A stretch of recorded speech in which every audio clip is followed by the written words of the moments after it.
Welcome to another episode of Dr. Stone Weekly, the show about people in the stone world making all kinds of weird stuff. And if you weren't into this anime yet after 7 episodes, you're sure going to be after 8 episodes, because the 8th episode probably was the best one by far, because it purely just focused on the science of everything.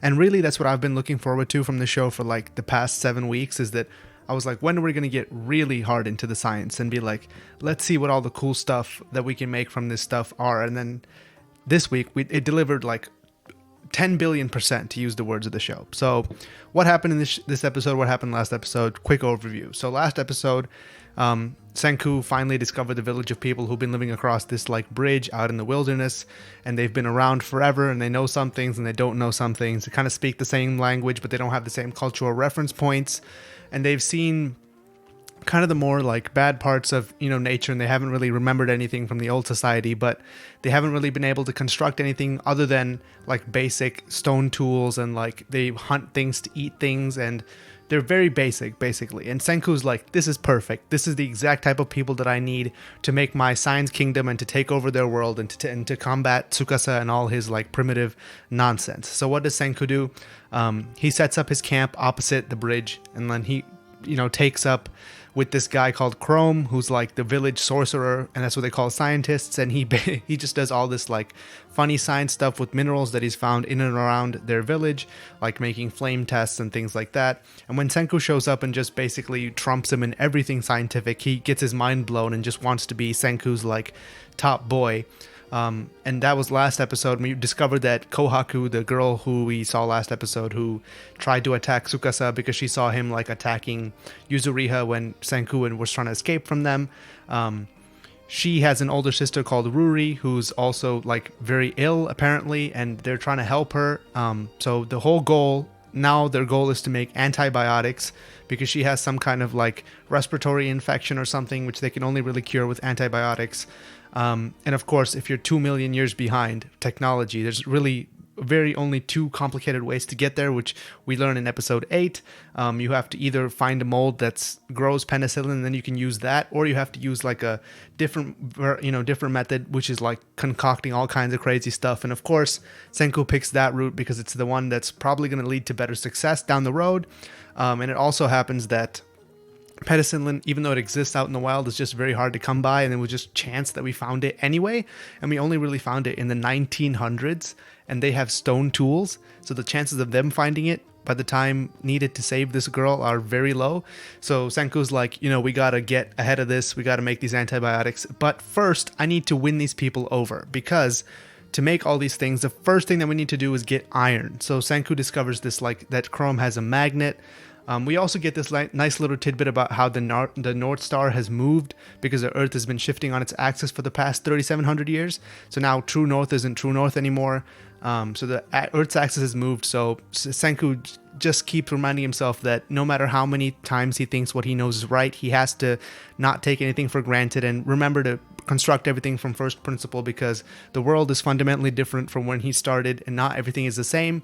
And I've wanted to see that point be made for the past like 7 episodes, and I'm really glad they're making it now, because really that's like the crux of the series, is that not everything is the same, and we have to remember that anything that you assume could have been true before could be false now because of the way that things have changed over the past 3,700 years. Nothing was put on pause, everything just kept moving, so we don't really know what happened and what didn't happen, so it's safe to just start from first principle and not assume that you know anything. Because Senku tried to say that the North Star was north, but it's not, it's way off, and the people who lived in that world knew that because of this magnet that Chrome has that floats in a bucket of water on a leaf. And it always points true north because it's a magnet. And Senku's like, well, that's perfect. Let's take this magnet. Let's go to the river. Let's pick up this black sand. And then let's try to make some iron. And when they try to make some iron has a very, very high melting temperature, 1500 degrees. And they don't have the fire technology to be able to melt the iron into some kind of usable amount of metal. They just don't. And when they try to use bellows to try to reach that, they don't have enough manpower either. So Senku arrives on the solution to the problem that we need way more people. And the only way to get way more people is to convince the people that are already out here that we need your help. And in order to get them to work with them, they need to give them something, like in return. So Senku sends this little watermelon girl whose head is a watermelon into the village, and he's like, hey, go find something that they want that I can give them using science, and then I can, convince them to work with me. And this is probably the best part of the whole episode. She goes into the village, spies on these people, and ultimately, just by mistake, hears someone talking about how plain and nasty the food is.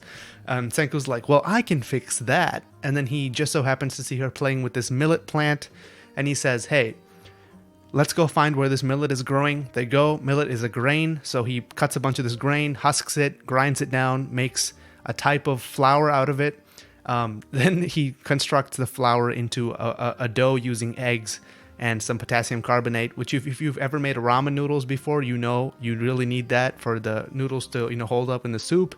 Then he puts a bunch of stuff, makes a broth, and then he ends up with this ramen cart, which he drives across the village bridge, or outside the bridge rather, and the smell from this ramen brings people over, and he basically is going to win over this village of people using nothing but food. Now, the first thing that this reminded me of, and it probably would have reminded you of the same thing, is Log Horizon. If you remember Log Horizon, that the way that they're able to bring about peace and stop the bigger guilds from just preying on the newbie players is by having this like real food making thing, and they're able to sell people food and they get enough money to have everyone lead a comfortable life. And to me, this show is kind of like Log Horizon if it didn't have any of the game aspects. Like, they already had a pre-existing society, and they already had like NPCs and game characters, but they have to like rebuild their own society from the ground up, like with guilds and organizations and hierarchies and governments and everything like that. And this show to me is kind of the same, except they have to construct everything with no pre-existing systems. They started from ground zero basically. And Senku's able to do something, like he's able to come up with his own like hut and technology to some degree, but there already is a village of people, and he has to figure out how to level them up in the most effective way possible with the least amount of cost associated with it. Because a lot of the science that we have in our current day, we just take for granted because we're so used to having all of it. Like, he eats the foxtail millet ramen, he's like, this is disgusting. We just assume that all the stuff that we have is just going to be the way that it is. And this show effectively works in two ways. It first of all tells you how to reconstruct society from zero if it should ever go that bad.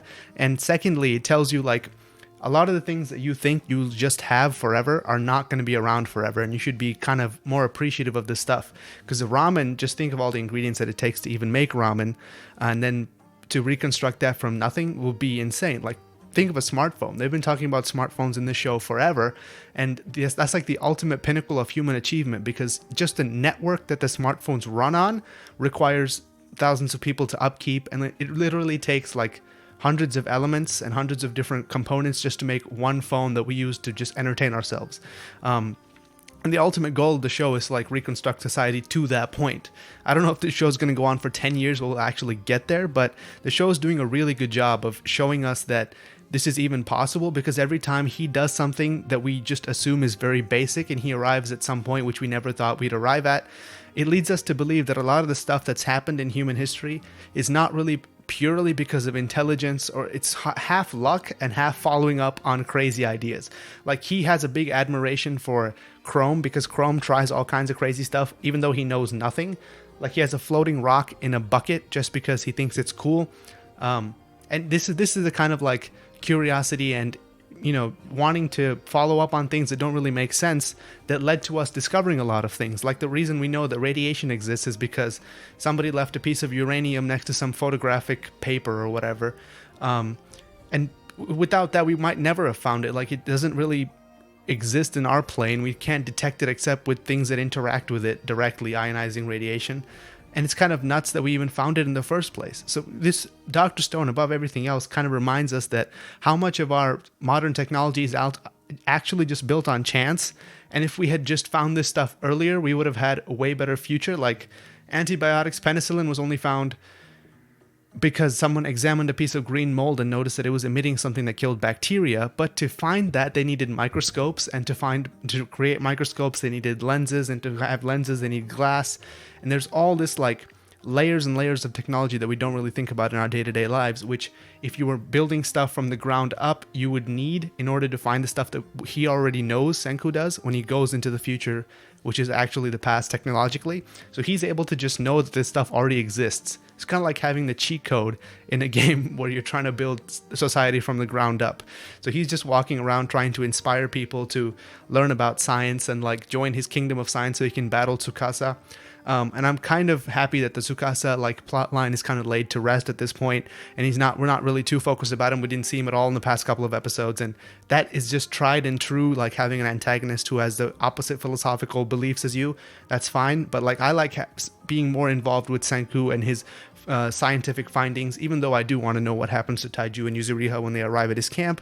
That's all fine and dandy, but I do want to see more about Senku and his science, because ultimately that's the point of the show, is Senku and his science. Like if they just had Senku do one cool scientific invention per week and that was the whole show and there's nothing else, I would still watch it, to be honest. Like if we had a Chibi Senku every episode and was like 10 minutes long and he just showed us how to make one thing from nothing, I would be more appreciative of that than pretty much anything else. Now, if someone wants to make a series of YouTube videos where they go to the wild and actually try to do all the stuff that he does, I suspect it will be a little bit harder than we're shown in the show. But I'll take this like summed up version of it over not having it at all.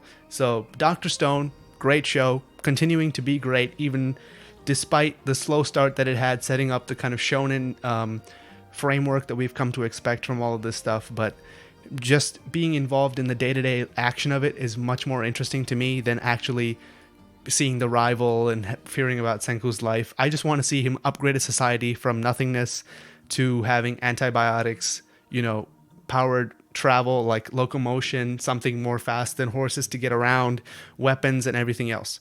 That's purely my attraction to the show, and that's pretty much the only reason I watch it, and it's consistently delivering that on a week-to-week basis, so there's no reason why I would ever stop watching it. Let's hope this anime gets a nice long run, and it looks like from the state of all the reception that it's got, that's going to continue happening. So that's it for this week of Dr. Stone episode 8. Stay tuned next week for episode 9. The show is as good as ever, so that's it. Like, watch, subscribe, all that good stuff. I'll see you in the next episode.